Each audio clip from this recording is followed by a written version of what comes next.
Camilla Behind Smiles. I remember my earliest encounters with Camilla as a study in contrasts. To the public, she projected warmth with a smile that softened the edges of royal formality and a laugh that disarmed tension at receptions. She knew instinctively how to make strangers feel at ease, how to lean close during a handshake, how to nod as if every word spoken mattered. Yet behind the closed doors of the palace, I began to sense another side, one less defined by warmth and more by calculation. In that world of quiet corridors and inherited duty, I watched her eyes measure the room before she spoke, always calculating what her presence secured and what it threatened. When Diana's final letter surfaced, read aloud by William before a stunned audience, the contrast sharpened in my mind like glass under light. The words of a woman gone decades before still carried a rawness that stripped away pretense. Diana had written about trust, about the dangers of ambition, eclipsing service, about the fragile nature of love inside the machinery of monarchy. As William's voice broke the silence, I saw Camilla's face tighten. Her composure held, but the room felt it, a sudden stiffness, a retreat behind her smile. That moment, more than any other, cast her, not as the accepted consort, but as a figure standing uncomfortably in the shadow of another's memory. Much of what I knew of her came through daily life. Camilla managed staff with an ease that suggested confidence, yet she never seemed to invite loyalty in the same way others did. Her circle was small, chosen, and fiercely protective. To those inside it, she was generous, even maternal. To those outside, she could be distant, her warmth disappearing the moment eyes averted. I often wondered whether this duality was survival instinct. After all, she had spent decades vilified by tabloids before slowly being rehabilitated. Perhaps her guardedness was less calculation than self-preservation, a shell formed by years of ridicule. Still, when whispers spread of Diana's jewels gone missing, and later when William uncovered his mother's letter, suspicion clung to her like a veil she could not remove. I could not forget the photographs I had seen, the authorizations signed, the auction catalogs that seemed to confirm involvement. Publicly, she carried herself with dignity, brushing off questions with practiced grace.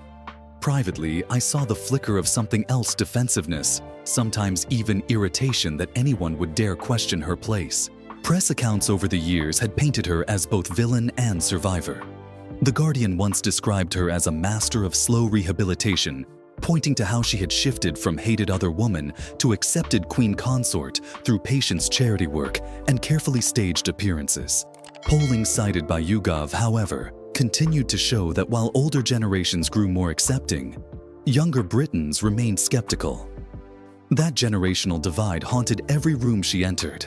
She could charm with ease, but she could not erase the memory of Diana. And that was the truth I kept circling back to. Smiles could soften perception, but they could not rewrite history. In moments when William invoked his mother's name, when Catherine quietly defended Diana's legacy, I could see Camilla's discomfort surface. She might not voice it, but the weight of comparison pressed visibly against her. The palace is a place where history is alive, where portraits watch, and where silence often speaks louder than speech. In that silence, I felt the tension between the woman who smiled for the cameras and the woman who guarded her influence within. So I began this closer examination, not as a critic, but as someone forced to reconcile two realities: the Camilla who knew how to soothe public audiences, and the Camilla who, in the aftermath of Diana's final words, stood accused by history, by suspicion, and by her own signatures. Behind the smiles, I found not only survival, but a relentless will to remain. Charm, power, survival instincts. If Camilla had one weapon that never dulled, it was her charm. I saw it deployed countless times at garden parties where she could make an ambassador's wife feel as if she were the only person in the world. At hospital visits where she bent close to patients with a hand on the shoulder that conveyed genuine sympathy. Even at tense state banquets where a well-timed laugh from her could dissolve stiffness around the table. It was not the polished oratory of a monarch in waiting, but the quieter art of disarming people with warmth. Yet the more I watched, the more I realized that her charm was not merely instinct, it was strategy. Journalists had long debated how Camilla managed to rehabilitate her public image after decades of being cast as the villain in Diana's story. The BBC once noted how she deliberately embraced roles that emphasized normalcy, rather than grandeur taking on causes like osteoporosis, awareness, and literacy programs issues that avoided controversy and showcased compassion. By choosing safe but resonant causes, she crafted an image of steady reliability, someone unthreatening compared to the drama that once surrounded her name. But beneath that strategy lay survival instincts honed by years of scrutiny. I remember how she carried herself in the early days after Charles ascended the throne, careful, measured, almost deferential at public engagements. She seemed to understand that the crown she wore was fragile, that the acceptance she enjoyed could vanish with one wrong step. Even her fashion choices reflected that instinct: muted colors, traditional cuts, nothing that invited flamboyance. She had learned to survive not by dominating the stage, but by blending into it. Still, there were moments when her instincts tilted toward power. In private meetings, Camilla's voice carried surprising weight. She spoke less than others, but when she did, her suggestions often found their way into final decisions. Courtiers sometimes called her the quiet anchor of the king, steadying him when tempers flared.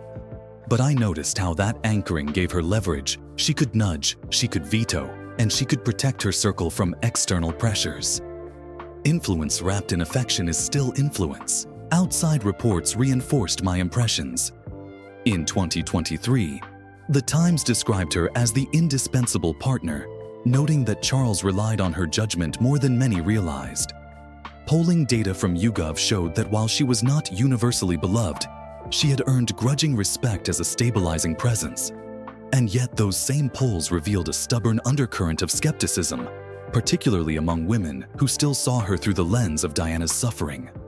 That divide haunted every public step she took. I often reflected on whether Camilla's instincts leaned more toward service or self-preservation. When Diana's jewels began to vanish, and when William read his mother's final words aloud, the balance tipped dangerously. If Camilla's charm was meant to soften, it faltered under the weight of suspicion. Her smile could not erase signatures in the archives or transactions traced across borders. In those moments, survival instincts surfaced again. Denials framed as misunderstandings, deflections toward protocol, assurances that all was routine. It was as though she had rehearsed every defense for the day her influence would be questioned. There is a paradox at the heart of Camilla's survival. She rose from scandal to queenship not by overpowering the narrative, but by outlasting it. Time dulled the anger of some, softened the hostility of others, and allowed her to step into spaces once unimaginable. Yet time also preserved Diana's image, ensuring that any misstep by Camilla would be judged against the woman she could never replace. Charm kept her afloat, power anchored her, but survival instincts defined her. As I traced her presence through banquet, staff meetings, and headlines, I realized that Camilla was neither saint nor villain, but a master of endurance. She had survived scandal, ridicule, and public disdain to become queen consort. But survival is not the same as acceptance, and the letter Diana left behind, paired with the missing jewels, revealed just how fragile her position remained. Diana's shadow, a fractured mirror. No matter how high Camilla rose within the palace, she could never escape the presence of Diana. I felt it most sharply when William unfolded his mother's final letter in public. The room seemed to freeze as his voice carried the words heavy with warnings about trust and ambition. That letter was not simply a relic, it was a mirror held up to everyone present, especially Camilla. And in that mirror, I saw her reflection fracture. For a moment, her smile faltered. Her eyes shifted, and the weight of Diana's memory pressed visibly upon her shoulders. Living in Diana's shadow was not new for Camilla. From the moment their love triangle became a global obsession, she had been defined by comparison. Even years after Diana's death, newspapers like the Daily Mail and the Telegraph could not resist placing their images side by side. Diana, the people's princess, radiating glamour and vulnerability. Camilla, the steadfast but controversial consort, often described as practical, even dowdy. These comparisons were not merely cosmetic. They carried moral undertones, shaping how the public judged every gesture Camilla made. I often wondered whether she felt this shadow daily. Her role as queen consort gave her access to grandeur Diana never fully experienced, yet the grandeur was hollowed by ghosts. Every jewel she wore that once belonged to Diana Every portrait unveiling where Diana's memory lingered seemed to underline the contrast. Some saw Camilla as a stabilizer, a necessary partner for Charles. Others saw her as an intruder who had claimed what was never meant to be hers. And no amount of charity patronage or polished appearances could erase that tension. The letter William read intensified the fracture. Diana's words written years earlier spoke of betrayal and the danger of losing sight of compassion within the machinery of monarchy. For William, the letter was a plea to protect integrity. For Camilla, it was a reminder that Diana's voice could still reach across time and pierce her defenses. I watched her carefully as the audience absorbed the words. She sat upright, expression composed, but the stiffness betrayed discomfort. It was as if she knew every eye was measuring her against the woman who could no longer defend herself. Outside the palace, the press wasted no time reviving Diana's legacy. BBC programs revisited archive footage replaying clips of Diana's most famous interviews. Reuters ran features on how Diana's charitable influence continued shaping global humanitarian efforts. In contrast, Camilla's coverage felt muted, defensive. Analysts reminded audiences that public trust in her had always been conditional, built less on affection and more on resignation. Polls confirmed it, while Charles and William commanded higher favorability. Camilla's ratings hovered stubbornly lower, a reflection of lingering doubt. For me, the shadow was not abstract, it lived in the smallest moments. When Catherine wore Diana's sapphire ring, eyes inevitably flicked to Camilla's jewelry, asking silently whether she should dare wear something so symbolic. When William spoke passionately about mental health, a cause Diana had championed, Camilla's contributions seemed quieter, as though overshadowed before they began. I often sensed that she knew it too, that her legacy would forever be measured, not on its own terms, but in contrast to a woman canonized by memory. And yet there were glimpses of empathy. Camilla sometimes spoke of Diana with a kind of weary respect, acknowledging how much she meant to the public.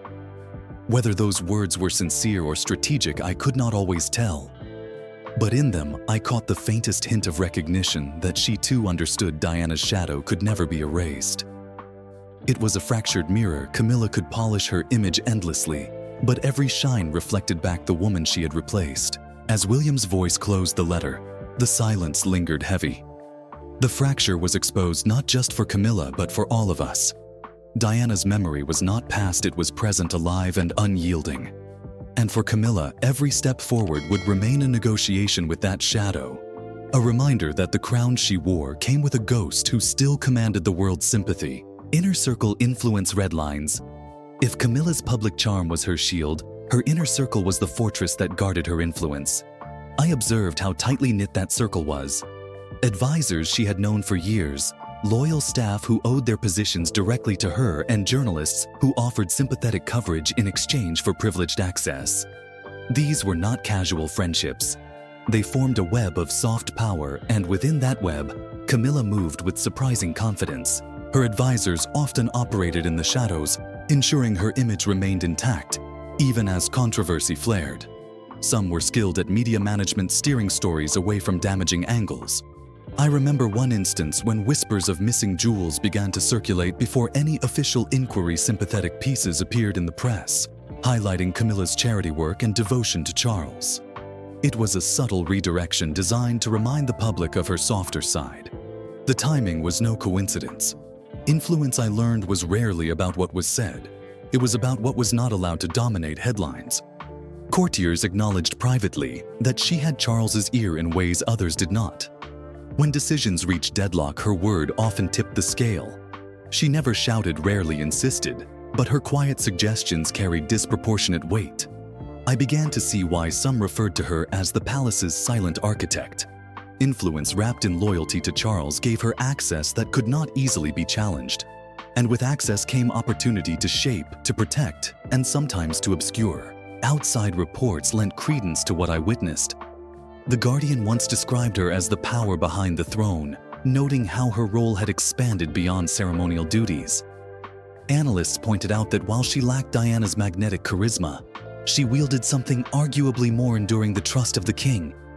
That trust insulated her, allowing her to test boundaries others dared not approach. But every fortress has red lines, And as whispers of missing treasures grew louder, I realized Camilla's influence was approaching one. I often reflected on the courtiers who surrounded her. Some were devoted, seeing her as the stabilizing force Charles desperately needed. Others were wary, sensing the risks of her expanding reach. Within palace walls, alliances are fragile, shaped by perception as much as loyalty. Those who aligned with Camilla found themselves protected. Those who did not risked marginalization. I learned quickly that questioning her choices invited resistance, not overt but subtle, like doors closing quietly in once friendly corridors. The media too played its role in reinforcing her position. Certain newspapers, long accused of trading access for favorable coverage, frequently painted her as resilient and indispensable. Yet others, particularly international outlets, remained skeptical. Al Jazeera and Deutsche Welle both noted that despite her growing prominence, Camilla still faced unresolved tension with Diana's legacy, and that any hint of impropriety could ignite public outrage. Reading those reports while seeing her inner circle shield her from scrutiny, I felt the contradictions sharpen. The confrontation over the jewels marked a turning point. Her inner circle moved swiftly to frame the matter as a misunderstanding, urging discretion and downplaying discrepancies. But I had reached my red line. Influence could explain many things, but not missing heirlooms linked to Diana. The more her allies deflected, the more determined I became to hold the line. I was no longer only protecting legacy. I was guarding the institution from erosion. Camilla, to her credit, did not crumble. Even under scrutiny, she held herself with the same poise she displayed in public. Yet in her eyes, I saw flashes of defiance, as if daring us to challenge her authority. That defiance revealed the paradox of her power. It was built on loyalty and charm, yet vulnerable to truth. Her fortress of advisors and allies could shield her from speculation, but not from evidence. And once the red line was crossed, not even the strongest circle could prevent consequence. Accountability consequences, what remains? When the dossier was finally placed before the king, the air in his study thickened with history and expectation. Every page told a story Camilla could not explain away: the signed authorizations, the Geneva valuations, the photographs from Monaco, and the trail of payments linked to her closest associates. For Charles, the confrontation was agony. He had fought for decades to legitimize their relationship in the eyes of the public, and now the woman he had defended stood accused of jeopardizing not only his trust, but the integrity of the monarchy itself. Camilla's defense was as measured as I had anticipated. She insisted the removals were part of valuation processes, that misunderstandings had transformed routine procedures into allegations. Her voice was calm, her posture unwavering. Yet for every claim, the dossier offered contradiction. Insurance updates could not explain why jewels appeared in private auctions. Clerical oversight could not account for payments routed through shell companies. The longer she spoke, the more her words resembled walls hastily erected against a rising tide. The king's verdict, when it came, was quiet but final. Camilla would retain her title, but lose her influence. Her apartments at Buckingham Palace were to be vacated. Her staff reassigned, her duties reduced to ceremonial appearances only. It was not exile, but it was banishment from the center of power she had fought so long to enter. Watching her leave, the study's shoulders squared, though her eyes betrayed strain. I realized this was a reckoning years in the making. Publicly, the palace framed the decision as a restructuring of responsibilities. No mention was made of jewels or investigations. Yet the media sensed blood. Headlines speculated about fractures within the royal household. BBC analysts described it as a seismic shift in the palace balance. Reuters noted the irony of Camilla, once vilified, then accepted, now facing whispers of disgrace again. International outlets amplified the story, drawing connections between Diana's enduring legacy and the fragility of Camilla's public standing. For William and me, accountability meant more than removing influence. It meant protecting Diana's memory and ensuring her treasures were restored. Quiet negotiations brought the jewels back first. The pearl drop earrings from a sympathetic collector in Geneva, then the brooch from Monaco, and finally the bracelet through a discreet private arrangement. When the pieces lay once more in the vault, the relief was palpable. Yet relief could not erase betrayal. Each jewel gleamed brighter but also bore the scar of its absence. In the weeks that followed, I reflected often on what remained of Camilla's legacy. She was not stripped of her crown nor erased from history. She continued to appear at ceremonial events, her smile as practiced as ever. But the authority behind that smile was gone. Her survival instincts had carried her to the throne, but survival without influence is merely endurance. She had won the battle for acceptance only to lose the war for trust. The deeper consequence lay in the message to the public. By acting decisively, Charles had signaled that no one, not even his wife, could stand above accountability. It was a painful decision, but one that preserved institutional integrity. In an age when monarchies across Europe face skepticism seen in polls from Germany, Spain, and even Britain itself, failure to act could have accelerated decline. The monarchy's survival depends not on perfection, but on the perception of accountability. And so Camilla's story entered its next chapter, not of ascendance but of diminished power. She remained part of the family, yet no longer its architect. Her smile still lit receptions, her charity work still drew cameras, but the shadow of Diana loomed larger than ever.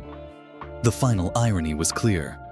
For all her endurance, Camilla would always be measured not by what she built, but by what she could never fully escape. In the silence of the vault, I often returned to look at Diana's jewels. Their presence reminded me that legacies endure beyond scandal, that memory resists erasure. Camilla's choices had tested that truth, but in the end, the jewels returned.